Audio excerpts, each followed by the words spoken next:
എത്ര നല്ല മനുഷ്യനാ ഈ ഗഫൂർക്ക.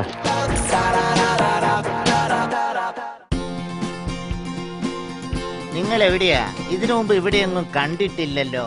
ഞാൻ കുറച്ച് ദൂരെയാ. ഇവിടെ അടുത്തൊരു കൃഷി ഓഫീസർ ഉണ്ടല്ലോ, അദ്ദേഹത്തെ കാണാൻ പോവാ.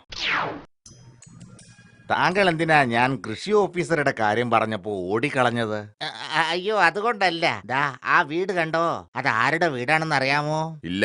അതാണ് കരിങ്കണ്ണൻ ഗഫൂറിന്റെ വീട്. പുള്ളി എങ്ങാനും നമ്മളെ കണ്ട് വല്ലതും നല്ലത് പറഞ്ഞാൽ അതോടെ നമ്മുടെ കാറ്റ് പോവും. ഷോ, അങ്ങനെയുണ്ടോ? ഭാഗ്യം എന്നെ കണ്ടില്ല. ആട്ടെ, കൃഷി ഓഫീസർ എന്തിന് കാണുന്നു?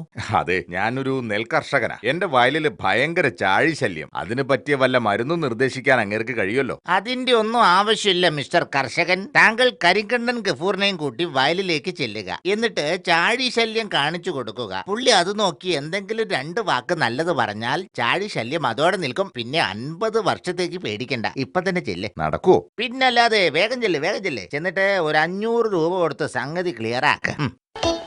അപ്പോ കണ്ടല്ലോ, വിളവ് നശിച്ചിരിക്കുന്നത് കണ്ടല്ലോ. എന്തൊരു ചാഴി ശല്യം അല്ലേ? എന്താണ് ഇത് കണ്ടിട്ട് താങ്കൾക്ക് പറയാനുള്ളത്? പെട്ടെന്ന് പറയൂ ഗഫൂർക്ക. ചായ് ശല്യം വല്ലാണ്ടുണ്ട്. പക്ഷേ ഇടയ്ക്കിടയ്ക്കുള്ള ഓരോ കതിരിനും എന്തൊരു മുയിമുയിപ്പാണ്. മുയിമുയിപ്പ് എന്ന് പറഞ്ഞാൽ ഇങ്ങനെ ഉണ്ടോ? അത്ഭുതം തന്നെ.